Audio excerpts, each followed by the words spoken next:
Hello. Hello. Am I audible to you all? Please reply.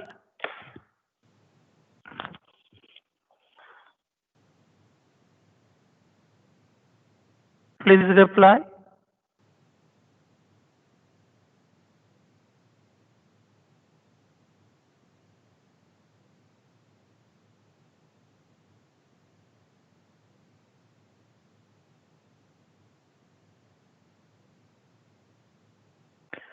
Okay. Today we will start the first lecture. आप लोगों को website से time table तो मिल ही गया होगा, है ना? तो वैसे अनिल सर की क्लास थी 10:20 तक, 10:20 तक, but I will start the class now. और थोड़ा सा नेट का इशू है यहाँ पर कॉलेज में अभी, तो हो सकता है फ्लक्चुएट करे। एक second.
Am I audible to you all?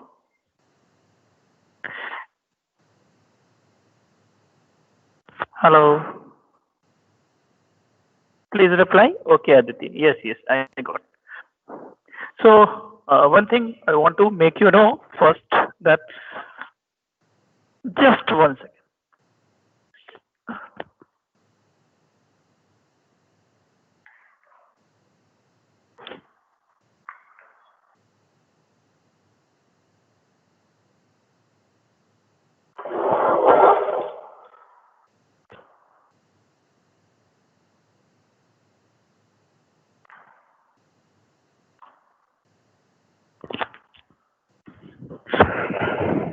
Good morning, everyone. So today we are going to start the first lecture of TBMS as there was some issue in the internet in the campus. So that's why we have taken much of time. So now, as you have known, that there is the timetable uploaded already on the website of united.ac.in. The timetable is available, and we have the slot of from 10:20 to 11:10. But today we are going to start it now. So database management system में मैं आपको और पहली बात मैं आपको अभी जो बताना चाहूंगा यहाँ पे कि आप लोग इस बार बहुत ध्यान रखेंगे क्योंकि जो भी न्यूएंसेस पिछली बार क्रिएट हुए हैं वो सब इस बार नहीं हो पाएंगे। आप लोगों के पास स्पेशल आईडी और पासवर्ड है, तो जो लोग बहुत ज्यादा उल्टा कुछ बोलना चाह रहे थे वो इस बार हो नहीं पाएगा। तो आप लोग इस बात का ध्यान रखिएगा क्योंकि सब कुछ ही ट्रेस है इसमें, ऐसा कुछ भी नहीं है जो आपकी डिवाइस तक पता चल जाएगी। सो प्लीज इन चीजों का ध्यान रखिएगा। सो I think we should start now. In the last class, I have just discussed that what we will go in the subject. DBMS के बारे में हम लोगों ने समझा भरता। So आज हम लोग स्टार्ट करते हैं। मैं स्क्रीन नहीं शेयर करता हूँ क्योंकि बहुत कुछ हम लोग यहाँ पे देखेंगे।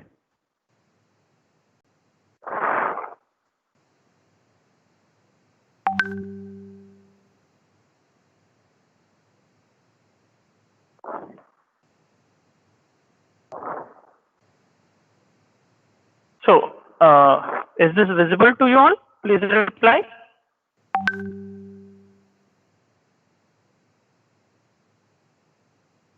Please reply. Okay.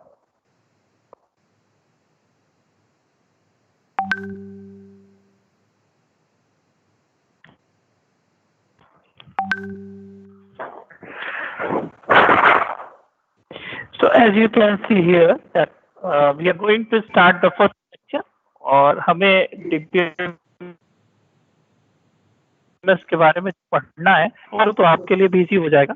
हालांकि अभी तो एग्जाम पॉइंट ऑफ व्यू समझ के हम लोग को नहीं पढ़ना है, हम लोगों को पढ़ना है अपनी समझ के लिए ताकि हम इस सब्जेक्ट को अच्छे से समझ सकें और आगे जॉब अपॉर्चुनिटीज में ये सब्जेक्ट हमारा बहुत हेल्प कर सकता है, बहुत अच्छा रोल प्ले करता है।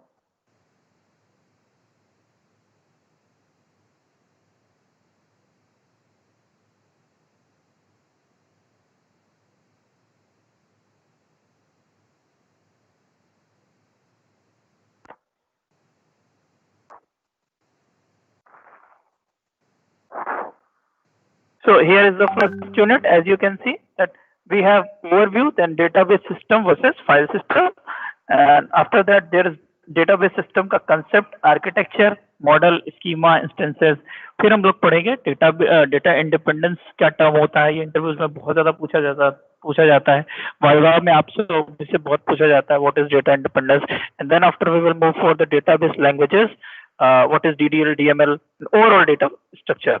After that we will move for the ER diagram. जिन लोगों ने भी अभी तक बनाया हुआ है आपका प्रोजेक्ट उन लोगों को पता होगा that what is ER diagram, और ER डायग्राम बनने के बाद ही हम उसे कन्वर्ट करते हैं अपने रिलेशनल डेटा मॉडल में, और उसके बाद हमें डिसाइड कर पाता है दैट कितनी टेबल्स होंगे हमारी वहाँ पे।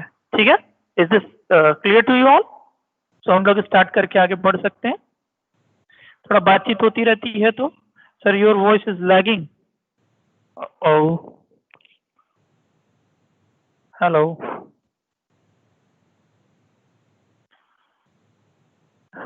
थोड़ा लैग करे बट अगर चल रहा है साथ साथ में तो कोई बहुत प्रॉब्लम है नहीं। ओके चल, और प्लीज अटेंडेंस बना के रखिएगा। मैं बार बार ये बात कह रहा हूँ क्योंकि आपके इंटरनल मार्क्स, और इस बार कह सकते हैं शायद एक्सटर्नल मार्क्स भी आपकी इस अटेंडेंस पे बहुत कुछ डिपेंड करेगा। आप कब क्लास को ज्वाइन कर रहे हैं, कब क्लास को लीव कर रहे हैं, सब कुछ पता चल रहा है। ठीक है, तो यही अटेंडेंस आपकी ERP पे जाएगी और ERP से ही आपका इंटरनल डिसाइडेड होगा, और फिर कभी इस बार शायद में भी इंटरनल के बेसिस पे आपका एक्सटर्नल पे डिसाइडेड होगा अगर पेपर नहीं होते हैं, और अगर होते भी हैं तो मोर और लेस इंटरनल का मार्क्स काफी ज्यादा रोल प्ले करेगा। तो प्लीज इन सब बातों को ध्यान रखिए और क्लास प्लीज अटेंड करिए। वैसे मुझे पता है कि बहुत लोग क्लास लगा के सो गए होंगे, शायद फोन रख के चले गए होंगे। ठीक, सो बात करते हैं डेटाबेस मैनेजमेंट सिस्टम की। यहाँ से आज हम टॉपिक स्टार्ट करते हैं। So first of all, before understanding that what is database management system is, we have to first understand that what data is. Okay, so data क्या है? थोड़ा रिप्लाई करते रहो तो मुझे भी अच्छा लगेगा कि हम लोग बात कर रहे हैं डेटा क्या है। कुछ भी गलत जो भी दिमाग में आता है, what is data and what is information and what is database, इन तीनों के बीच में एक एक लाइन लिख के जल्दी जल्दी रिप्लाई करो, मैं देखने की कोशिश करता हूँ। प्लीज जल्दी से बात करेंगे हम लोग, बताएं। डेटा, इंफॉर्मेशन एंड डेटाबेस, तीनों के बीच में डिफरेंस बताना है। डेटा और इंफॉर्मेशन तो बहुत पढ़ा होगा फर्स्ट ईयर में। I am talking about data, database and information. Anything is in raw form about anything is data. Okay, अरे सब जग रहे हैं ना, प्लीज रिप्लाई। आज मौसम अच्छा है तो सो रहे हैं लग रहा है। Meaningful information is data. Oh, and the data in a well organized manner is information. Data raw, isolated fact. Very good. और चलिए, अनुग्रह जो तुमने लिखा है प्लीज उसको देखो एक बार, क्या सही लिखा है? Raw material is known as data from which responsible conclusion can be derived. Yes sir. और बाकी सभी भाई रिप्लाई करें। देखो यहाँ पे बहुत सारे नाम दिख रहे हैं, मयंक गौर दिख रहे हैं, आशीष दिख रहे हैं, अदिति है, अभी और भी सारे में पार्टिसिपेंट्स देख लूँ जरा कौन कौन है, ताकि नाम लेके। अच्छा, मैं कभी भी किसी को बुलाऊंगा तो उसको रिप्लाई करना पड़ेगा। इस बार हम लोग थोड़ा हाईटेक बन के खेलेंगे। जिसका भी नाम बुलाऊंगा उसको रिस्पॉन्स करना पड़ेगा तुरंत। ओके, सो अवनीश जरा बताओ बेटा डेटा क्या है? अवनीश है आप? Please reply. वाह, मयंक ने जल्दी से गूगल कर लिया।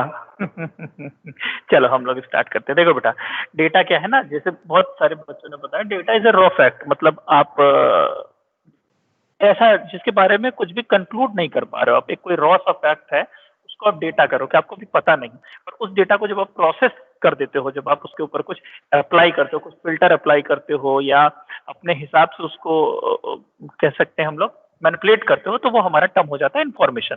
जैसे बहुत एक कॉमन सा एग्जांपल है कि राम और 18 और ऐसे लिखा हुआ है क्लास, तो ये तीनों अलग अलग बातें हैं, तो वो डेटा है, रॉ फैक्ट है जो बस किसी के बारे में है। बट जब आप उसको प्रोसेस करते हो तो वो आपका इंफॉर्मेशन बन जाता है। और अच्छे टर्म में इसको अगर समझे, जैसे मान लो हम लोग बहुत सारा सर्च करते हैं, वेब हिस्ट्री होती है हमारी, तो जैसे आपको पता होगा कि डार्क वेब में ये सब बेचा जाता है, तो डार्क वेब में जब बेचा जाता है तो वो प्रोसेस करके बेचा जाता है। जैसे इस एज से इस एज के बीच के लोग इस प्रोडक्ट की ओर ज्यादा जा रहे हैं, तो वहां पर ये इंफॉर्मेशन बच जाता है। ओके, प्रॉब्लम हो रही है वॉइस में? साउंड नहीं आ रहा? हेलो, क्लियर है बेटा? Please reply. दीपक रिप्लाई करो जल्दी से। अवनीश देखो अभी तक आ गया। अच्छा, वेरी गुड, अवनीश है। सो जो दो तीन लोगों के दिमाग में बात आई कि मीनिंगफुल डेटा इज इंफॉर्मेशन, मतलब जब उसको हम लोग प्रोसेस कर देते हैं तो वो हमारा, बीच बीच में इशू हो रहा है, क्या इशू हो रहा है? क्लियर नहीं आ रही आवाज? या नेटवर्क वगैरह तो सब ठीक है, क्लियर है? वाईफाई लग गया जुम्मा क्या? बीच बीच में वो डिस्टॉर्शन हो रहा है। चलो थोड़ा बहुत झेलो, यहाँ पे जो बात कटे प्लीज बोल देना कि सर यहाँ पे नहीं समझ में आया तो मैं लिख के बता दूंगा। ओके, सो अब हम लोगों ने बात की कि व्हाट इज, अगर सर डेटा रॉ फैक्ट है और प्रोसेस्ड किया गया जो इन्फॉर्मेशन है वो आपका सॉरी प्रोसेस किया हुआ डेटा है वो इन्फॉर्मेशन है। So what is database? So database is related data. मतलब जब हमको पता हो कि ये जो डेटा आप अलग अलग दे रहे हो ये आपस में किसी न किसी तरीके से रिलेटेड है, तो उनको हम बोलते हैं आपका डेटाबेस। डेटाबेस में जो भी डेटा होता है, मतलब एक डेटा है जिसके पीछे कोई बेस है, ऐसा हम लोग समझ सकते हैं, जिसमें आपके जो भी डेटा है वो आपस में रिलेटेड है, which is called database. So data, database, and next we come with the database management and you can say database management system.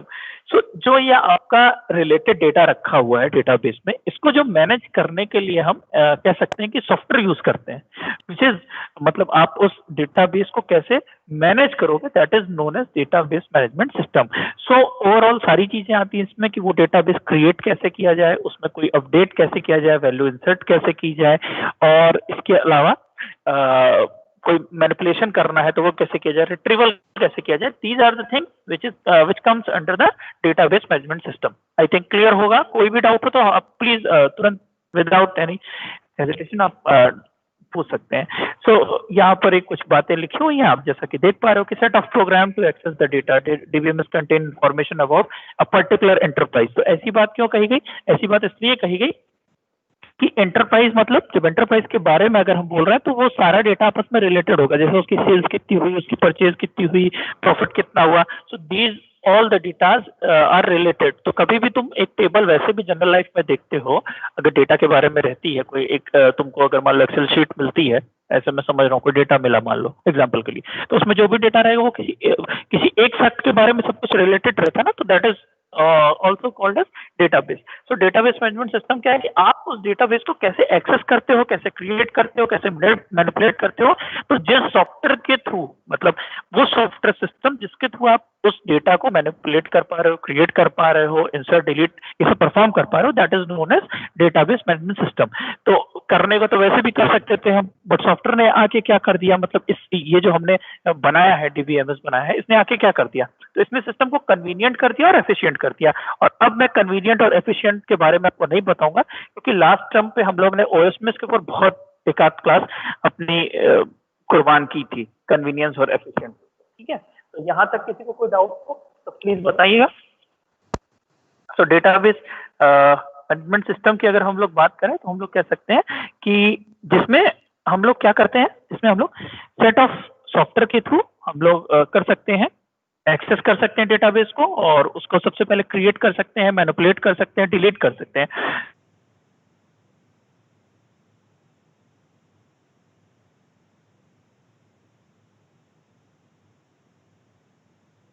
Database is a software through which we can insert, update, and perform delete kind of operation on the database. So you also know what is database and what is data.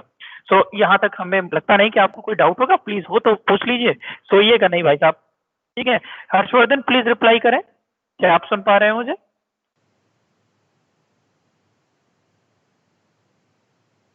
Harshvardhan please reply करें, Renuka reply करो। Okay good, चलो। So now next thing which we are discussing, ये साहब ये तो हो गई बात, तो ये मुझे बताने की वैसे कोई जरूरत नहीं लगती, नहीं आप लोग बहुत स्मार्ट हो कि डेटाबेस का यूज कहाँ कहाँ होता है। अरे भाई बैंकिंग में होता है, एयरलाइन में होता है, यूनिवर्सिटीज में होता है, तुम लोग ईआरपी अभी झेल के आ रहे हो, बिना फीस दिए आगे प्रोसेस हुआ नहीं, तो फीस मैनेजमेंट है, लाइब्रेरी मैनेजमेंट है, बुक वापस करना है। तो in all these places we are dealing with the database, and we can say database management system. Why? Because we have some kind of data stored in our system and we have the software through which we can manipulate or retrieve some kind of information from these databases. So ये database हर जगह use हो रहा है। Reservation करने जाते हो, backend में बहुत सारा डेटा रखा हुआ है, किस रूट से किस रूट तक की ट्रेन कहाँ जा रही है, एयरलाइन की बात कर रहे हैं उसमें भी यही चीज है। परचेजिंग करते हैं अमेजोन पे, नेटफ्लिक्स पे मूवी सर्च करते हैं किसी क्राइटेरिया को अप्लाई करके, तो all this comes under the you can से all these are places where we frequently use database। तो आपको भी पता है कि आगे या अब तो और भी ज्यादा चीजें सब जितनी ज्यादा ऑनलाइन होगी, जितनी ज्यादा वेब के पोर्टल पे आएगी, उतना ज्यादा वहां पर डेटाबेसेस अप्लाई होगा। सो ये डेटाबेस एप्लीकेशन बताने का मेरे ख्याल से आप ज्यादा अच्छे से इसको एक्सप्लोर करके समझ सकते हैं कि कहाँ कहाँ डेटाबेस अप्लाई हो रहा है। यहाँ तक हमें बताने की कोई नीड है नहीं, I think. Okay, so what is the purpose of database system, क्यों यूज किया जाता है, मतलब ये रो कॉलम के फॉर्म में डेटा को स्टोर करने का फायदा क्या है, या पहले जब डेटाबेस नहीं था तब हम लोग क्या करते थे कंप्यूटर सिस्टम में। मैं ऐसे बात नहीं कर रहा हूँ, मेरा मतलब है कि हम लोग सिस्टम में डेटा को कैसे स्टोर करते थे। What was the technique to store the data, अगर हमें डेटा को स्टोर करना होता था तो उसका क्या तरीका था। ठीक है, तो उसको अगर हम लोग समझने की कोशिश करें, सो डेटाबेस को हम लोग फाइल के फॉर्म में स्टोर करते थे। फाइल का कहने का क्या मतलब है, मतलब जैसे समझो हमारे पास जो मेमोरी होती है सेकेंडरी सेकेंडरी मेमोरी टाइप की, तो उसमें हम लोग फाइल के फॉर्मेट में डेटा को रखते थे, कि मतलब सारी इंफॉर्मेशन को हमने एक फाइल बना दिया। अरे तुमको सबसे बेस्ट एग्जांपल पता है कि फाइल का मतलब क्या है, जैसे सी में फाइल बनाते हैं हम लोग, याद करो लास्ट में सी फाइल हैंडलिंग पढ़ते हैं। So what we do there, हम एक कोई फाइल बना देते हैं, जिन लोगों ने वहां तक पढ़ा होगा, बहुत सारे लोग नहीं पढ़ते हैं, पॉइंटर पे आके रुक जाते हैं, उसके बाद स्ट्रक्चर आ जाता है, फिर आगे सी पढ़ते नहीं है। तो अगर फाइल का प्रोग्राम पढ़ा है तो बहुत अच्छी बात है, आपको इजीली समझ में आ जाएगा। What we do in the file system वही वाला हमने डिटेक्ट कर रहे हैं। अब बताओ कि अगर तुमको कोई पर्टिकुलर क्राइटेरिया अप्लाई करना होगा सर्चिंग के लिए तो वो कितना टिपिकल हो सकता है, बहुत सारे लोगों को बात पता होगी। तो ऑपरेटिंग सिस्टम में ही जाके फाइल स्टोर हो रही थी। तो अब बात वही कि यार अगर वहां पे कोई सर्चिंग करनी है, कोई अपडेशन करना है, कोई डिलीशन करना है, तो जो प्रोसेस था बहुत कम्बरसम था, बहुत ज्यादा उसमें प्रॉब्लम थी। एंड उसके अलावा एक और बात थी कि हमारा जो जैसे अगर बात करें कि अगर फाइल में वो डेटा कई बार आया है तो हर जगह उसकी सेम वैल्यू नहीं हो रही थी। मतलब अगर जैसे मैं बात करूं कि प्राइस को मैं मॉडिफाई कर रहा हूँ, 100 रुपए की चीज थी अब 120 की हो गई, तो कहीं पर ऐसा हुआ कि मॉडिफिकेशन हो गया और कहीं पर मॉडिफिकेशन नहीं हुआ। तो ये चीज नहीं होनी चाहिए थी। भाई साहब यहाँ तक बात अगर क्लियर हो तो बताइए, फिर हम लोग आगे बढ़े। पहली क्लास में पढ़ लेंगे तो गड़बड़ हो जाएगा ना। बताइए जल्दी से, क्लियर है यहाँ तक? प्लीज किसी को कोई भी डाउट हो, दिमाग में कैसा भी क्वेश्चन आए उल्टा सीधा, यू आर वेलकम। बस वो जो पिछले बार कर रहे थे वो छोड़ के बाकी आप कुछ भी पूछ सकते हैं। ओके, उस चीज ने बहुत आहत किया भाई साहब। और एक चीज फॉर श्योर है कि वो जो भी था वो इस क्लास का ही है, और शायद ये आपके दिमाग की गंदी मानसिकता है कि क्या है पता नहीं, इतना गिर के सोचना बहुत बुरा है। कोशिश है कि अब इस बार नहीं हो आपकी ओर से। So purpose of database system is data redundancy नहीं होती है अगर हम डेटाबेस सिस्टम को यूज करते हैं, डेटा इनकंसिस्टेंसी नहीं होती है, डिफिकल्टी इन एक्सेसिंग डेटा नहीं होगा। ये देखो मैंने क्या लिखा हुआ, drawback of using file system to store data. So बात क्या हो रही है, बात ये हो रही है जैसे मैंने आपको पहले बताया कि पहले किस में स्टोर करते थे, पहले हम लोग फाइल में स्टोर करते थे। सो फाइल में स्टोर करते थे तो what were the problems we were facing. जैसे कोई नई चीज आती है, नई चीज का मतलब जैसे मान लो फोन आता था वो पहले बटन वाला, तो फोन टच पैड वाला क्यों आया? क्योंकि बहुत सारी चीजें थी जो हम लोग उस पर नहीं कर पा रहे थे, कुछ कुछ प्रॉब्लम लगती थी, तो इसलिए हम लोग नए एडवांसमेंट पे आए। या कोई भी तरह का एडवांसमेंट क्यों आता है? जब हम लोग कोई प्रॉब्लम फेस करते हैं या चीजों को नहीं भी करते तो चीजों को और स्मूथ बनाने के लिए हम लोग करते हैं। तो हो सकता है जैसे कह सकते हैं ना, किसी चीज को करने में जितना टाइम या मनी लग रहा है, हो सकता है कोई दूसरा वे आ जाए तो उससे कम टाइम और मनी लगे। तो हम ये चीज कह नहीं सकते कि इस चीज के लिए मतलब जो फाइल सिस्टम में जितना लग रहा था वो तब समझ में आया कि गड़बड़ है जब हम लोग नए मॉडल के ऊपर आ गए। तो प्रॉब्लम क्या क्या थी, ये जितनी भी प्रॉब्लम है बेटा, जब यूनिवर्सिटी एग्जाम्स होते थे तो आप फॉर श्योर मानो कि इसमें से इस पर्टिकुलर जितना अभी तक हमने बात की है, मतलब अब जो करेंगे ये बात पर्पस ऑफ डेटाबेस सिस्टम, यहाँ तक आपको कुछ ना कुछ पक्का मिल जाता था। ठीक है, एक सेकंड।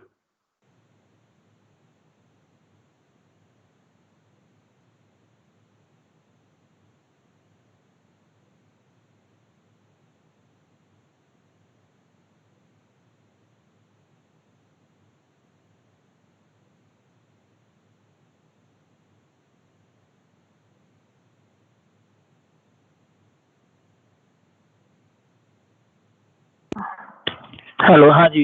तो हम लोग कहाँ थे? आप लोगों के मित्र किसका फोन था? किस लिए कुछ कहना चाहते हो भाई साहब? चैट में डालो जल्दी से, क्या कहना चाहते हो? Raise your hand.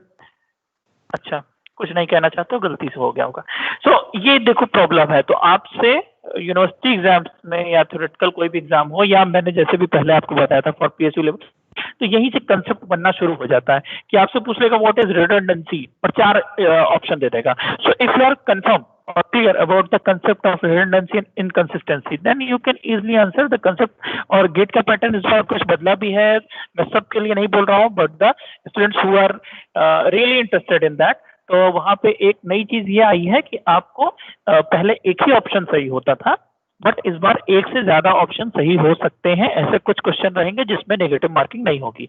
पहले 2 तरीके का आता था क्वेश्चन, एक जिसमें आंसर खुद से लिखना होता था, उसमें नेगेटिव मार्किंग नहीं होती थी, और 4 ऑप्शन में एक सही होता था, तो वो अगर आप गलत कर दोगे तो नेगेटिव मार्किंग होती थी। अब एक नए तरह का क्वेश्चन आ गया है जिसमें आपका क्या है, 4 ऑप्शन दिए रहेंगे, 4 में से एक सही हो सकता है, 2 हो सकता है, 3 हो सकता है, या 4 सही हो सकते हैं, बट इस क्वेश्चन के लिए नेगेटिव मार्किंग नहीं रहेगी।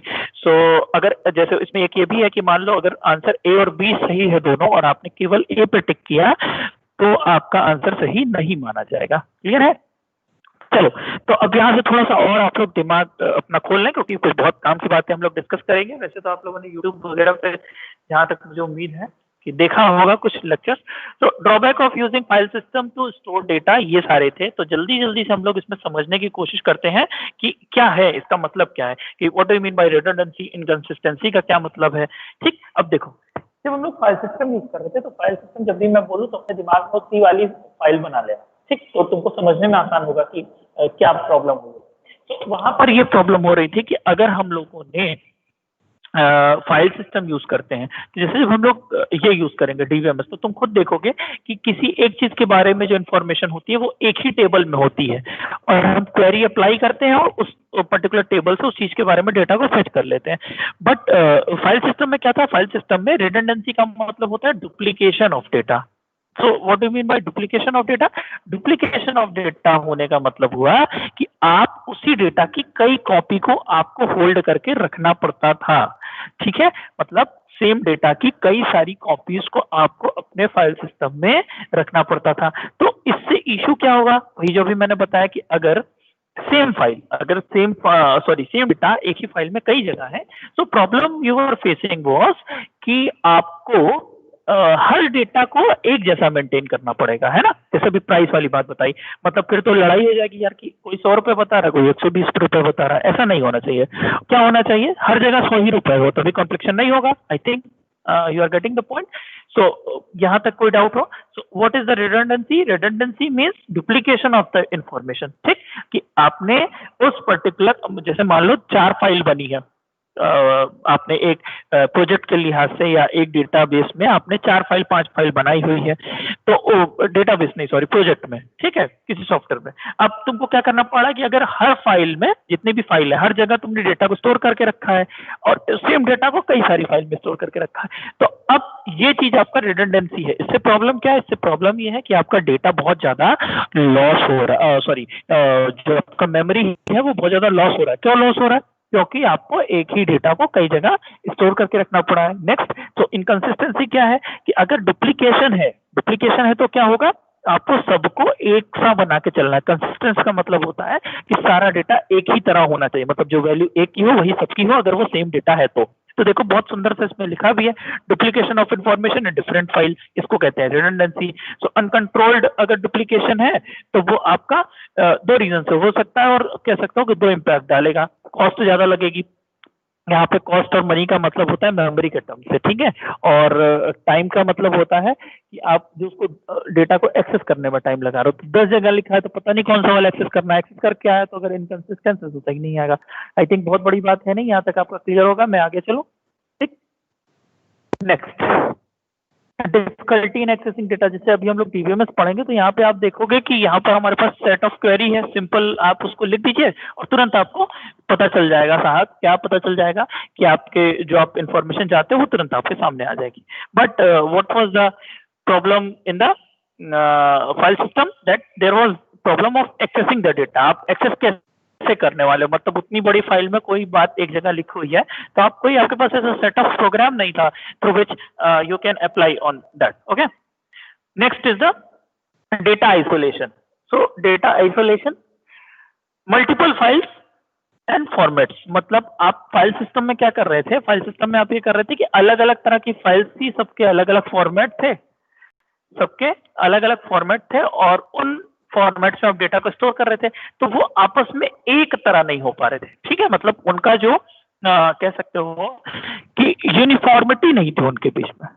ठीक, और हर डेटा अलग अलग फाइल फॉर्मेट में अगर पड़ा हुआ है, अगर हम इस तरह स्टोर करते थे, क्योंकि रेस्ट्रिक्शन था नहीं फाइल सिस्टम में, तो हम किसी भी फाइल में किसी भी फॉर्मेट में डेटा को स्टोर कर रहे हैं, कहीं इंटीजर ले रहे हैं, कहीं बूलियन ले रहे हैं, उसी को कहीं कुछ ले रहे हैं, तो वो डेटा आइसोलेटेड थे एक दूसरे से। तो आइसोलेटेड थे तो उनके बीच में इनकम्पेटिबिलिटी होती थी। देखो यहाँ पे लिखा भी, when data is isolated in separate files it is more difficult to access data and to ensure that data is correct. Also the structure of file depend on the application programming language, thus the direct incompatibility of such file make it difficult to process jointly। मतलब अलग अलग application के हिसाब से आपके पास data है वहां पे और अलग अलग फॉर्मेट में है, तो यूनिफॉर्मिटी मिलेगी, ये प्रॉब्लम था। इंटीग्रिटी कंस्टेंट, ये टर्म बहुत इंपॉर्टेंट है और आपको बहुत बार आएगा।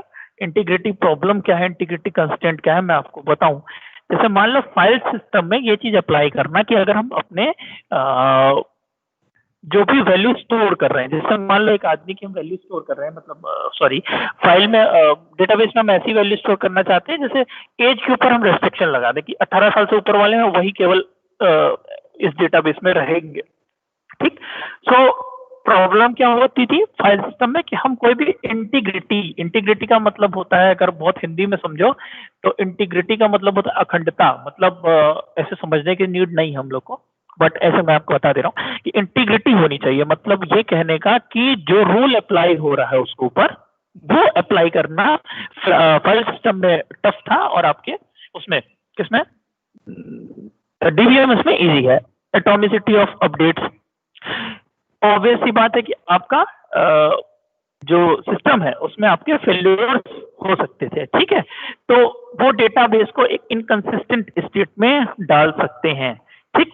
सो जैसे मान लो कि एटॉमिसिटी ऑफ अपडेट्स का ये मतलब है, एटॉमिसिटी जो टर्म है ये सब बहुत इंपॉर्टेंट है, मैं इसको फिर से डिस्कस करूंगा, बट आप फिलहाल थोड़ा थोड़ा समझते जाएंगे तो बहुत अच्छा रहेगा। जैसे इंटीग्रिटी के लिए तुम दिमाग में बना लो कि सेट ऑफ रूल्स, और एटॉमिसिटी का मतलब होता है, atomicity is derived from the word atomic which means one, single. तो हम ये बोलते हैं कि अगर कोई ट्रांजेक्शन होता है तो वो ट्रांजेक्शन क्या होना चाहिए, वो ट्रांजेक्शन आपका कंप्लीट होना चाहिए, ऐसा नहीं हो कि आधा हुआ आधा नहीं हुआ या 0.75 हो गया। मतलब जैसे तुम लोग मेरे अकाउंट पे पैसा डालो, जैसे आज तुम लोग का मन करे कि सर ने अच्छा पढ़ाया तो 10-10 रुपए मान लो, 10 तो बहुत कम हो गया, 100 से लेके चलते हैं, तो अगर 100 रुपए तुम लोग मेरे अकाउंट पे डाल रहे हो तो ट्रांजेक्शन कब कंप्लीट माना जाएगा, ट्रांजेक्शन तब कंप्लीट माना जाएगा जब तुम्हारे अकाउंट से पैसा कंप्लीटली मेरे अकाउंट में आ जाए। जैसे भी बहुत सारे इशू हुआ है भैया कई लोगों के साथ कि आपके अकाउंट से पैसा निकला तो बट हमारे अकाउंट में नहीं पहुंचा, तो उस केस में तुम लोग को पता है कि बैंक क्या करता है, 48 आवर्स के अंदर में आपके अकाउंट में कंसिस्टेंट वैल्यू पहुंच जाएगी, मतलब ट्रांसफर से पहले वाले वैल्यू पहुंच जाएगी। तो एटॉमिसिटी ऑफ अपडेट्स जो है वो है हमारे किसमें, डीबीएमएस में, but that was not present in the file system, so that was one of the drawback of file system. यहाँ तक कोई प्रॉब्लम हो तो प्लीज समझिए। एटॉमिसिटी का मैंने आपको मतलब बताया, एटॉमिक मतलब complete one, that's mean if you are performing any kind of transaction it should be complete in its entirety, okay, complete होना चाहिए या बिल्कुल नहीं हो, ऐसा नहीं हो कि तुम्हारे अकाउंट से पैसा कट भी गया और हमारे पास आया नहीं, तो उसका तो कोई भी बेनिफिट नहीं है। और next is the concurrent access by multiple users. इसका बहुत अच्छा एग्जांपल मैं आपको बताता हूं कि जैसे समझ लो कि तुम्हारे एक अकाउंट में नेट बैंकिंग भी है, तुम्हारे अकाउंट पे एटीएम भी है, और कोई आदमी जाके चेक से भी पैसा निकाले तुम्हारे अकाउंट से। So these three kinds of operation on the same data can be performed simultaneously, और अलग अलग यूजर उस डेटा के ऊपर एक्सेस कर सकते हैं। और एक चीज मजे की देखोगे कि जो लास्ट रिजल्ट मिलता है वो भी आपको कंसिस्टेंट ही मिलता है। तो अगर आप फाइल सिस्टम पे चीज कर रहे थे तो बहुत सारे लोग अगर सेम टाइम पे डेटा को एक्सेस कर पाते हैं तो वहां पर इनकंसिस्टेंसी हो सकती थी, मतलब कॉन्करेंट एक्सेस अगर होगा, कंकरेंट एक्सेस का मतलब समझ होगा कि एक साथ अगर पैरेलल एक्सेस होगा मल्टीपल यूजर का तो वहां पर प्रॉब्लम आनी थी। But what happens in the case of file system that we do not face any kind of such problem. So next is the security problem. Obviously database को secure करना ज्यादा आसान है, पासवर्ड और ये सारी चीजें हैं। इसके अलावा हम लोग अलग अलग टाइप की कैटेगरी यूज करते हैं यूजर के लिए। जैसे समझ सकते हो कि तुम एज अ यूजर अगर जाते हो किसको देखने, ट्रेन्स को, तो तुम केवल उसका इंफॉर्मेशन देख सकते हो, but on the same hand we have some credential जो, मतलब ट्रेन की बात नहीं करते हैं, बट जैसे अपनी ईआरपी पे बात करते हैं तो अलग से एडमिन का भी पासवर्ड होता है, सेम ईआरपी से वो भी लॉगिन करेगा, उसको अलग फीचर मिलेंगे। So we have some security problem in the file system that we have recovered in our DBMS. So DBMS system offers solution to all the above problem. So एक बार और देख लें, आप लोग खुद भी देख लीजिए। So these were the problems which we have discussed, that data redundancy and inconsistency, difficulty in accessing data that was in the file system, integrity problem, data isolation, atomicity of updates. That means the update should be atomic, otherwise the transaction must not happen at all.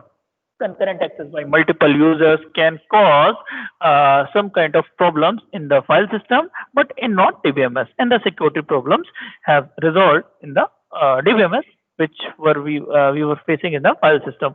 So these are the drawbacks. अगर ये बातें समझ में आपको आ गई हैं, then we will move further. अब जल्दी जल्दी से रिप्लाई करो, आपस में मैसेज कर दो कि हाँ सर पूछ रहे हैं, जल्दी जल्दी यस बोल दो। चलो जल्दी से बोलो, यहाँ तक कोई प्रॉब्लम हो तो बताइए, अदरवाइज आगे हम लोग कंटिन्यू करें।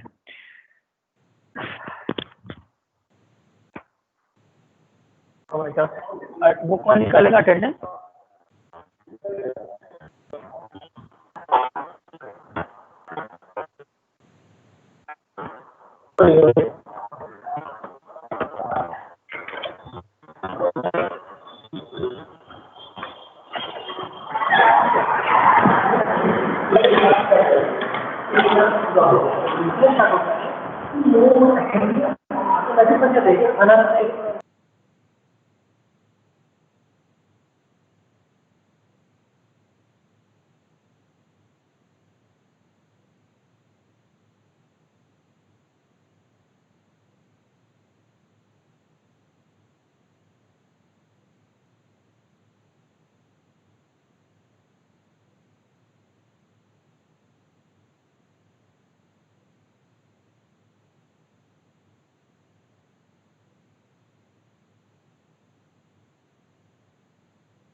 हाँ हेलो। सो क्या आप लोगों ने रिप्लाई किया? No problem. देख लो पहले किसने किसने किया। 10:39 ओके। देवजी गुप्ता है, जुम्मा ने, मयंक ने, अहमद, रजा, बरजा, अदिति, अदिति से शुरू था यस, बरजा, अरिबा, अहमद, आदर्श, मयंक, जुम्मा, आनंद, मेघा, देवजी, आशीष, किशलय, एमान, जयेश, हर्षवर्धन, अवनीश, कुसुमलता, दीपक, अनुग्रह। चलो ओके। तो आज ही हम लोग एक चीज और स्टार्ट करने वाले हैं, और वो ये है कि प्रैक्टिकल के लिए देखो इस बार बहुत ज्यादा ईमानदार होना पड़ेगा, क्योंकि थोड़ा बहुत एक्सप्लोर किया मैंने, बट ऐसा कोई प्लेटफॉर्म मिल नहीं रहा है। वैसे तो हैकर रैंक ऐसी व्यवस्था है, बट उसमें थोड़ा सा एडवांस लेवल की है, जहां पर सेम प्लेटफॉर्म पे आप असाइनमेंट सबमिट कर पाए और मैं देख पाऊँ। तो इसलिए अब ये बात नहीं है कि मैं कह रहा हूँ तो आप करें, ये आपको करना चाहिए क्योंकि आपका करने में इसमें बेनिफिट है। So you can download any kind of software which is available there, तो वो तो आप कर सकते हैं। इसमें मैं सोच रहा हूँ कि थ्योरी बहुत ज्यादा आज हम लोग नहीं पढ़े क्योंकि आप परेशान हो गए है, आगे बहुत इंटरेस्टिंग मजेदार कोशिश रहेगी कि आपको अच्छा ही लगे। थोड़ा सा हम लोग देखना चाहते हैं जो हम लोग काम करेंगे अपने एसक्यूएल पे, विच इज मोस्ट इंपॉर्टेंट। कि अगर आपको एसक्यूएल जैसे मैथ्स होती है ना कि मैथ सॉल्व करते हैं तो समझ में आता है, बाकी तो थ्योरी पढ़ ही रहे हैं, तो इसको भी हम लोग करते आगे चलते हैं। सो आप लोग क्या चाहते हैं, हम लोग अभी थ्योरी पढ़ें या हम लोग करें कुछ लैब का काम भी जस्ट स्टार्ट? क्योंकि मैं करूंगा तो मुझे बेस से एक बार करना ही पड़ेगा ना, क्रिएट टेबल और बाकी सारी चीजें। तो प्लीज जल्दी से मुझे रिप्लाई में बताइए कि क्या हम लोग आगे थ्योरी में पढ़ें या हम लोग के पास 20-25 मिनट है, नहीं आधे घंटे हैं, तो लैब का कुछ काम करके देखें। लैब वर्क, बरजा, दीपक, जुम्मा, very good as I was expected. ठीक, थैंक यू सो मच।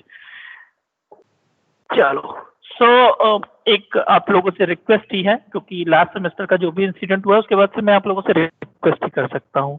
बहुत अच्छा बोला है तुम लोगों ने, है ना? क्या बताएं, अब पता चल जाए किसी तरीके से, बहुत कोशिश कर रहा हूँ मैं अभी पूरी क्लास के सामने बताऊं कि 11 लोग हैं, 11 लोग हैं जो फिल्टर किए हैं मैंने। अब जो रहा होगा वो खुद को समझे, ठीक? सो चलो we are going to start. So first of all मैं जिस पे काम कर रहा हूँ फिलहाल वो है आपका ओरेकल। ओरेकल आई थिंक मुझे देखने दो क्या है ओरेकल। ये है, मैं 10G पे मैंने काम किया है, और 10G पे मैं आपको स्टार्टिंग से बताता हूँ तो बहुत अच्छा लगेगा, आपको मजा आएगा। और डीवीएमएस की लैब हमेशा इंटरेस्टिंग होती है, कोशिश भी यही है कि भाई हम लोग किया जाए। ओके, वॉइस क्लियर आ रही है? कोई प्रॉब्लम नहीं है? स्क्रीन पे दिख रहा है ठीक से? ठीक। सो बहुत सारे लोग पहले प्रॉब्लम में होंगे। अगर आपको इसको ओपन करना है, राइट क्लिक करो, ओपन फाइल लोकेशन। इंस्टॉलेशन के लिए अगर आपको ये चाहिए होगा 10G, तो मैं आपको जिप बना के मेल पे डाल दूंगा, या हमारा जो पहले वाला ओएस का क्लास बना था उसके पे मैं शेयर कर दूंगा, तो वहां से आप डाउनलोड करके और इस पे काम कर सकते हो। ओके, क्लियर है? नेक्स्ट, सो यहाँ पर आप जाइएगा, ओपन फाइल लोकेशन करिएगा। मुझे पता है आप सब बहुत स्मार्ट हैं, सब आता है, बट एज ए टीचर मेरी रिस्पॉन्सिबिलिटी है, तो मैं करके आपको स्टार्टिंग से दिखाता हूँ। ये जो सॉफ्टवेयर था, इस पे इसका मेन वाला जो है सिस्टम, और इसका पासवर्ड मैंने 11 रखा है, और लॉगिन करते हैं हम लोग, ओपन करते हैं। You can easily create here the database with the GUI manner. आप बना सकते हो आराम से, कोई प्रॉब्लम नहीं है। बट जैसे कहते हैं ना कि सी सीखना सबसे पहले जरूरी होता है। पाइथन में तो सब कुछ है, ग्राफ 1 मिनट में एक कमांड मारोगे ग्राफ बन के चला आएगा, बट उसके पीछे का लॉजिक सीखना बहुत जरूरी होता है ना। तो हम लोग को बेस पता होना चाहिए, तभी एज ए इंजीनियर तो घुस के पता लगा सकते हो ना साहब कि हाँ यहाँ से प्रॉब्लम होगी। तो हम लोग बेसिकली कमांड से ही सीखेंगे, बट तब बहुत जल्दी जल्दी सीखेंगे भाई साहब, ठीक है। तो अब आप लोगों के पास बहुत सारा काम रहेगा जो मैं दूंगा, तो वो आपको करना रहेगा, और प्लीज बी ईमानदार, है ना। एक आता है आजकल ईमानदार शर्मा। चलो, अब ये बताओ विजिबल है कि नहीं सही से, मतलब अगर मैं ऐसे काम करूं तो ये विजिबल है या नहीं है, प्लीज टेल मी। जल्दी से रिप्लाई कर दिया करो, तुम लोग खाने वाने लगते हो, 11:15 हो गया, नाश्ते का टाइम हो गया सबके, लग रहा है मुझे। विजिबल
मैसेज खुले तो मैं आप लोगों के रेस्पॉन्सेज देख पाऊँ। नॉट ऑडिबल सर, हाँ मैंने बताया था ना कि ये सर प्लीज थोड़ा स्लो करिए, बीच में लैग हो जा रहा है। Okay, visible. नोटपैड का फॉन्ट साइज इंक्रीज करिए थोड़ा सा।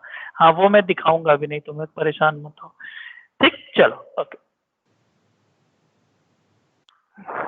तो हमने जैसा बात की, बहुत सारे बच्चों को इसमें आता भी होगा टेबल वेबल क्रिएट करना, बाकी हम लोग वो सब समझते रहेंगे साथ में जब टॉपिक आएगा बीच बीच में। तो बट अब आपका जमाना ना रिवर्स इंजीनियरिंग का है, मतलब पहले हम लोग प्रोडक्ट ले लें, फिर उसको फाड़ के देख लें, फिर समझ जाएंगे हाँ इसमें ये कंपोनेंट लगा है। रिवर्स इंजीनियरिंग ये प्रोसेस है। तो अभी हम लोग सिंपल इंजीनियरिंग के प्रोसेस में ही पढ़ेंगे, क्योंकि आप भी तेज हैं और हम तो है ही नहीं, तो फिर देखा जाएगा। तो यहाँ पर देखो क्या है, क्रिएट टेबल और पर्सन। मैं एक पर्सन नाम की टेबल बना रहा हूँ, जिसमें मैंने कुछ फील्ड्स रखी है।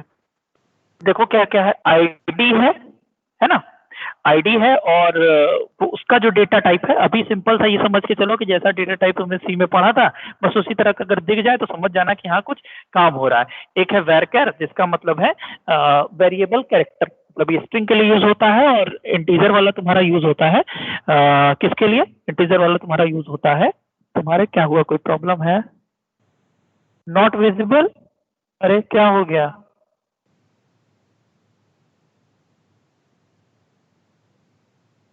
आई एम सॉरी, चलो नेट चला गया था, दैट्स व्हाई।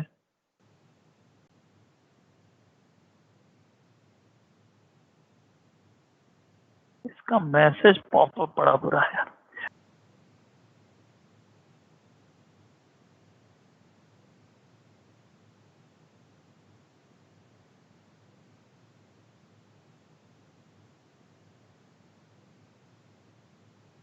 हेलो, अब सब कुछ सही है? प्लीज रिप्लाई करिए जल्दी से। अब सब सही है, आवाज आ रही है और स्क्रीन विजिबल है, सब कुछ बेहतर दिख रहा होगा आपको। Okay okay okay, thank you so much. बाढ़ आ जाती भाई साहब आप लोग के मैसेज की। चलिए, सो क्रिएट टेबल पर्सन, एक पर्सन टाइप की टेबल बनाएंगे। टेबल आप समझ ही रहे हैं, जिसमें कुछ रो होगा, जिसमें कुछ कॉलम होगा, और मैं बहुत छोटी छोटी बातें आपको बीच बीच में बताता चलूंगा। सो प्लीज प्रवचन सुनने तो बैठेंगे हम लोग, कोशिश करेंगे अगर कॉपी मिल जाए तो उसको रख लेंगे अपने पास। बातें अभी बकवास लगेंगी लेकिन बाद में बहुत काम आएंगी, ठीक है? तो उसको थोड़ा थोड़ा सा नोट करते चले। जैसे मैं आपको अभी एक टर्म बताऊं कि टेबल में कॉलम्स होते हैं और रो होते हैं, अभी तो नहीं बता रहा, चलो छोड़ो। तो क्रिएट टेबल पर्सन टाइप की हम लोग टेबल बना रहे हैं। देखो, पर्सन पर्सन टेबल का नाम क्या है? पर्सन्स, ठीक। और इसमें हमने कितने कॉलम रखे हैं? ID, last name, first name और एज। तो एज और आईडी जैसा पता है तुमको, इंटीजर नंबर टाइप का था तो इंटीजर बना दिया। लास्ट नेम और फर्स्ट नेम तुम्हारा स्ट्रिंग टाइप का होता तो उसको हमने वेरकर बना दिया। वेरकर जैसे स्ट्रिंग नहीं बनाते थे, कैरेक्टर एरे बनाते थे, उसी तरह का समझो। इसका साइज हमने 255 दे दिया है मैक्सिमम, और इसका भी 255 दे दिया है, ठीक। 8 बिट की तरह लोगे तो 2 की पावर 8 - 1 256, 0 से 255 इतना बनता है। पता नहीं मैं क्या बोल रहा हूँ, ठीक है? आपको समझ में आया होगा कि नहीं मत समझो। आईडी इंटीजर टाइप की, एज इंटीजर टाइप का, एल नेम और एफ नेम ये तुम्हारे हुए स्ट्रिंग टाइप के। सो फर्स्ट ऑफ ऑल इसको हम कराते हैं रन। सो सिलेक्ट करनी पड़ेगी क्वेरी और आपको यहाँ क्लिक करना पड़ेगा रन पे। और जैसे ही तुम रन पे क्लिक करोगे,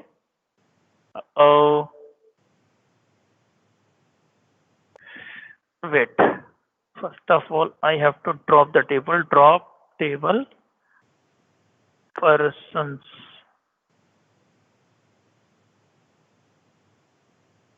खत्म।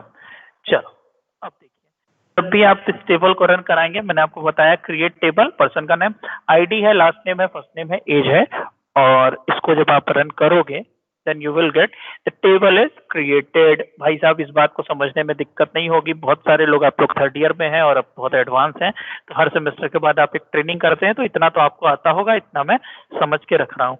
बट फिर भी अगर आपको अपने इनिशियल लेवल पे, जो बहुत सारे बच्चों ने ट्रेनिंग वगैरह नहीं की हो या नहीं पढ़ा हो, तो वो पूछ सकते हैं इसमें से उनको जो भी क्वेरी होगी। I am just telling you the syntax of creating a table। So what you write create table, then the table name, और उसके बाद जितने कॉलम यूज हो रहे हैं उनका डेटा टाइप और उनकी साइज। देखो, इंटीजर के साथ यहाँ साइज नहीं लिखी गई है, नंबर यूज करते हैं तो साइज लिखते हैं ब्रैकेट में, वो सब समझ लेंगे, उसमें कोई इतना दिक्कत नहीं है। बट मैं आपको क्या बता रहा हूँ, क्रिएट टेबल का नाम, उसके बाद कॉलम का नेम, कॉलम का डेटा टाइप और कॉलम का साइज।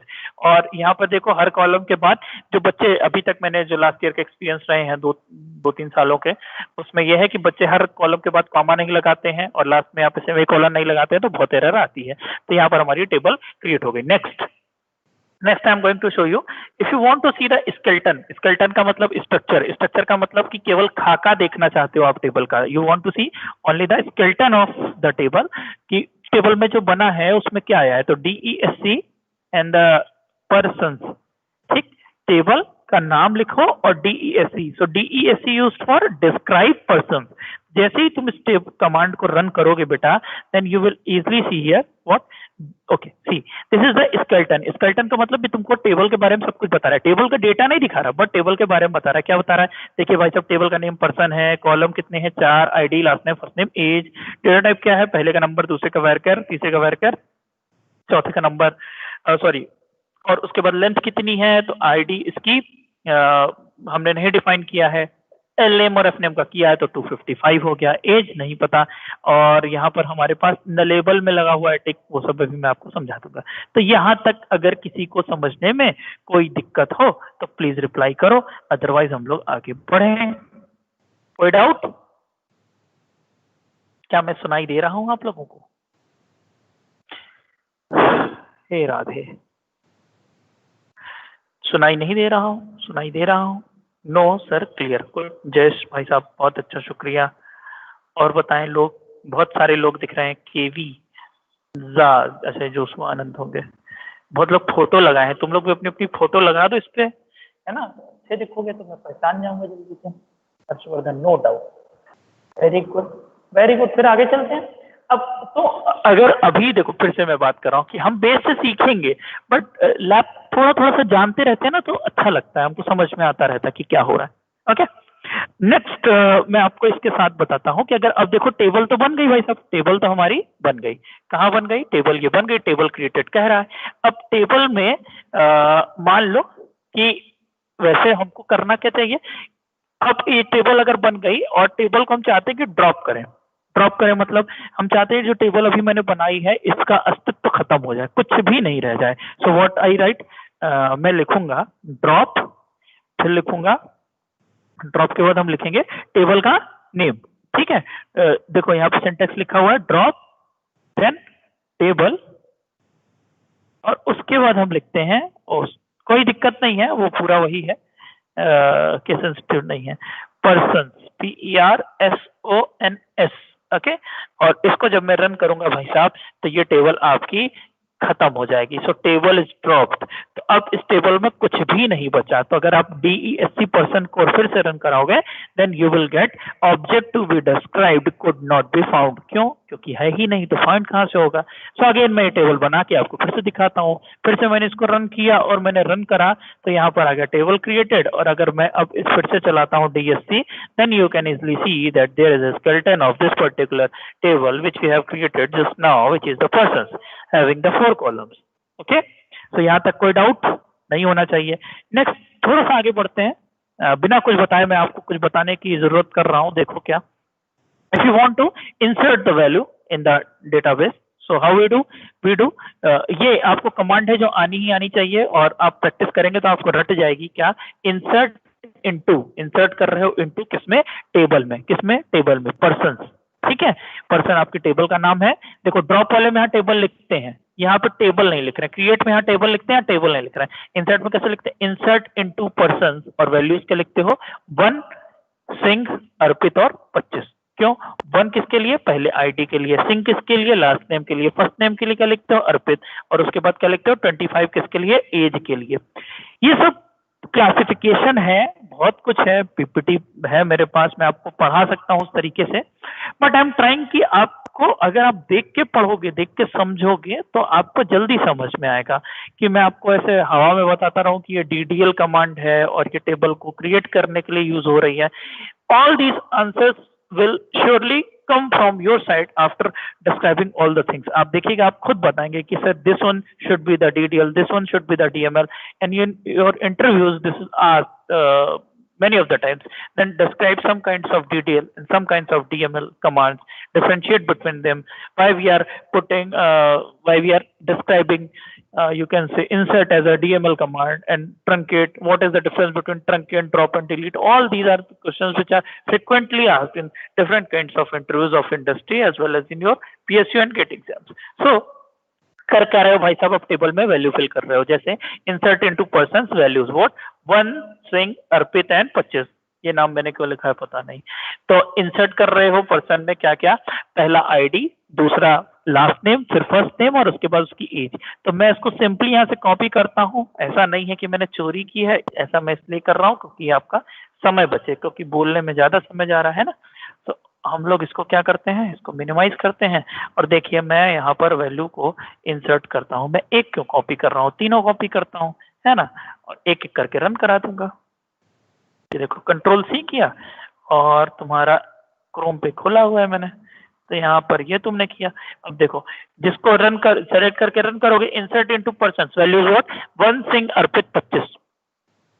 ये गया, 1 रो इज इंसर्टेड। एक और करते हैं, सेकंड वाली को सेलेक्ट करते हैं। अभी कोई पूछेगा सर तीनों एक साथ, तो तुम भी करके देखो तीनों एक साथ, है ना। और ये थर्ड भी मैंने इंसर्ट कर दी। So 1 row is inserted, 1 row is inserted and 1 row is inserted. अब तो भाई साहब की बात हो गई। तो सर देखिए कैसे की हो गई है ना। तो कितने लोग को कमांड पता है, जरा बता दो कैसे देखें कि टेबल में क्या वैल्यू है, जल्दी बताइए। देखो बहुत सारे रिप्लाई आएंगे। नेम में विनोद लिख दीजिए। हाँ यार, इसकी हिस्ट्री पता नहीं चल रहा। और सच बता रहा हूँ, अगर आज ये व्हाइट बोर्ड क्लास होती तो कोई विनोद बन के भी आया होता। तुम लोगों ने इतना अत्त मचाया है ना भाई साहब। चलो जल्दी बताओ भाई साहब, कैसे डेटा में कैसे देखते हैं, जिसको आता है जल्दी से बताए। तेज बन जाएंगे आप लोग। वाह Mayank Gaur, select asterisk from person, वाह वाह वाह, person asterisk from select asterisk, हाँ अरे बिल्कुल तेज है तुम लोग। चलो तो हम लोग क्या करते हैं, यहाँ पे लिखते हैं सेलेक्ट एस्ट्रिक। देखो ये मेरा ध्येय भी नहीं है, ध्येय का मतलब एम, मतलब लक्ष्य, कि आपको मतलब आज के दिन ही खाना है। अगर ऐसा होता तो 2 महीने पहले हम लोग इंफिनिटी और DBMS वगैरह की बात नहीं की होती। मुझे पता है कि आप में से बहुत लोगों को आ रहा होगा। और select asterisk from person, PERSONS, यही शायद स्पेलिंग है।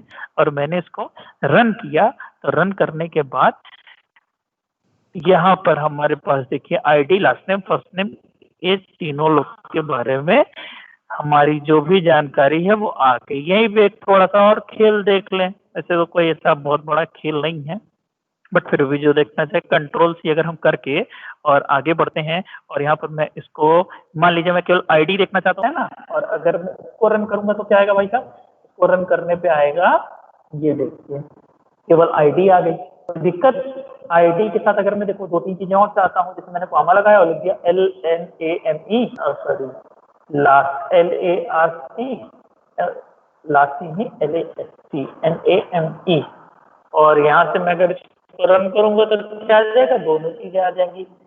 ओके, तो लास्ट नेम। अब जैसे अगर हम यहाँ पे तीनों आ रही हैं और मैं अगर बोलूँ कि वेयर, जैसे मैं चाहता हूँ जिसकी 25 एज है केवल उसी का मैं आईडी और लास्ट नेम लूँ, तो मैं आगे क्या क्लॉज लिख सकता हूँ, वेयर एज इक्वल्स टू 5। इस बात तुम लोग समझ लो कि कोई ये नहीं समझेगा कि ये बात हम बाद में समझ लेंगे या घर पे समझ लेंगे, ऐसा कुछ घर पे तो कोई यार, तो मतलब बाद में समझ लेंगे, ये वाला काम नहीं करना। जो समझना है यहीं पे समझ के उसको खत्म कर देना है। हमेशा मैं आपसे यही बात करता हूँ। नहीं जयेश बेटा, वेरी, यही देखो, हाँ बहुत अच्छे। DESC से ना जयेश क्या आएगा, DESC से उसका स्केलेटन दिखेगा, बट अगर हमको डेटा देखना है, टेबल में डेटा भी देखना है, so what we run select asterisk from table का नेम। ठीक, यहाँ तक किसी को ये चीजें तुम लोग को आती है कि नहीं आती, किसको नहीं आती ईमानदारी से बता दे, कोई बात नहीं है उसमें, तो हमको और अच्छा लगेगा। चलिए बताइए बताइए जल्दी बताइए। आज बड़ा अच्छा लग रहा है तुमको पढ़ाने में, क्योंकि अभी तक कोई हरकत ऐसी हुई नहीं जो पहले होती थी। नहीं आती सर, अरे वाह वाह वाह वाह, वेरी गुड, फिर तो हम लोगों ने कुछ नया सीखा। तो जल्दी बताओ, इसमें अभी जो मैंने बताया यहाँ पे कोई डाउट है? हमने आपको कुछ नहीं बताया, यही चीज अच्छी थी कि देखो हमने सबसे पहले आपको बताया कि एक टेबल को क्रिएट करने की क्या कमांड होती है, क्रिएट टेबल, फिर टेबल का नाम, फिर जो कॉलम होता है कॉलम के साथ उसका डेटा टाइप, उसके बाद उसका साइज लिखते हैं। और अगर आपको तो ये अगर दिख रही है चारों कमांड तो लिख लो, चाहे उसको देखने के लिए, टेबल का स्ट्रक्चर देखने के लिए क्या लिखते हैं, DESC पर्सन, टेबल को ड्रॉप करने के लिए ड्रॉप टेबल पर्सन। मैं सब कुछ दूंगा आपको एकदम स्पेसिफाइड फॉर्मेट में, सब कुछ बहुत बेहतरीन लिखा पढ़ा दूंगा, लेकिन अगर आप अपनी कलम से अपने शब्दों में लिखेंगे भाई साहब तो आपको जीवन पर्यंत याद रहेगा, लाइफ लॉन्ग, है ना। उसको लिख लीजिए, ड्रॉप टेबल, टेबल का नेम, वैल्यू कैसे इंसर्ट होती है, इंसर्ट इनटू, टेबल का नाम लिखते हैं, उसके बाद वैल्यूज लिखते हैं। ये इसमें से देखो केवल ये चेंज होगा, पर्सन जो भी मतलब टेबल आएगी उसमें केवल ये शब्द चेंज होगा, बाकी ऐसे ही लिखा जाता है। फिर जितने कॉलम उतनी वैल्यू, 1 सिंह अर्पित और 25, ID, last name, first name और उम्र, इसको तीनों इंसर्ट कर दिया। टेबल को देखने के लिए क्या करते हैं, सेलेक्ट एस्ट्रिक फ्रॉम टेबल, बस इतना से करते हैं, सेलेक्ट एस्ट्रिक फ्रॉम टेबल करोगे, चाहे तो भी इसको छोड़ दो, नहीं समझ में आ रहा छोड़ दो, जो नहीं आया बिल्कुल छोड़ दीजिए। सेलेक्ट एस्ट्रिक फ्रॉम टेबल करोगे तो क्या होगा भाई साहब, आपको पूरी की पूरी टेबल दिख जाएगी। जिसको कहीं पे कोई डाउट है प्लीज तुरंत पूछे। अवनीश मतलब ये नहीं समझना कि इसको हम लोग बाद में पढ़ेंगे, या जितने लोगों ने भी नहीं लिखा है इसको समझना कि हम लोगों ने शुरुआत कर दी तो हम लोगों को ये चीज आ जानी चाहिए। जल्दी बताएं, यहाँ तक किसी को कोई भी डाउट, छोटी सी भी डाउट हो, बड़ा आता है तो कोई बात ही नहीं, जिसको नहीं आ रहा है वो प्लीज बताएं मुझे। जल्दी जल्दी सारे लोग कमेंट करें, एक बार सबका कमेंट पढ़ेंगे जोर जोर से। क्लियर, अनुग्रह ने बताया, ओके। बाकी लोग भी बताएं जिन्होंने लिखा था कि सर लास्ट लाइन, ओके बता देते हैं। आशीष, रीवा नो डाउट, दीपक नो डाउट, ऑल क्लियर, सब साफ हो गया, तिथि को समझ में नहीं आया, clear, okay, clear clear clear clear.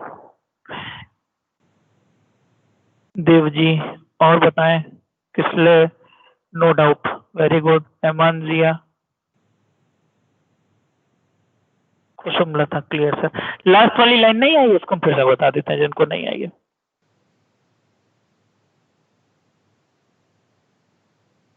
अरे इतने लोग हो, इतना ही रिप्लाई कर, सो हो रहे हो क्या? इसीलिए तो पूछ रहे हैं बार बार। आया है सर, ओके।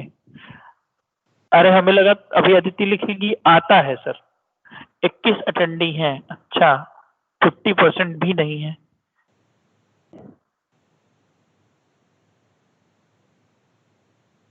हर्षवर्धन रिप्लाई करो बेटा।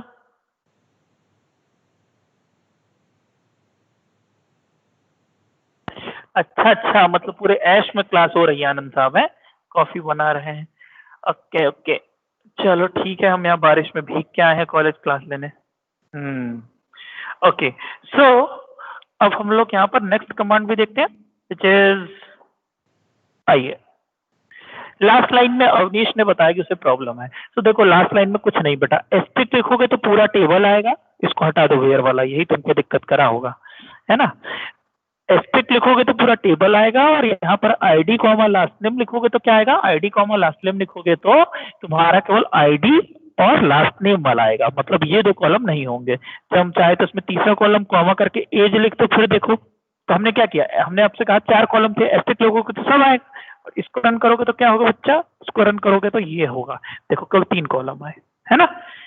आई थिंक क्लियर होगा, वेयर वाला छोड़ दो, कुछ कल भी तो पढ़ेंगे, सब आज ही पढ़ेंगे क्या।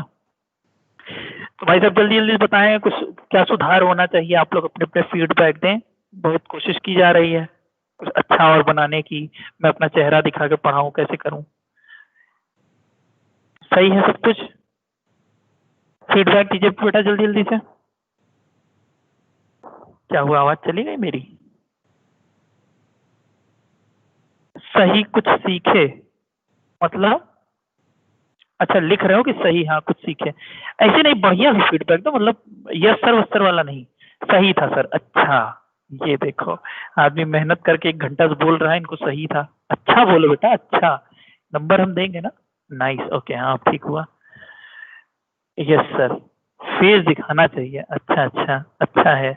यस सर, मस्त थी। नहीं नहीं, अरे ऐसे मत बोलो, अच्छा सा बोलो, मस्त मस्त क्या होता है, बहुत बढ़िया। अरे हर्षवर्धन रेटिंग दे दिया, 5 में से 4 स्टार, पिक्चर हिट है, बहुत अच्छा सर, आज ही पेटीएम कर देंगे, वाह वाह, यही तो मैं चाह रहा था।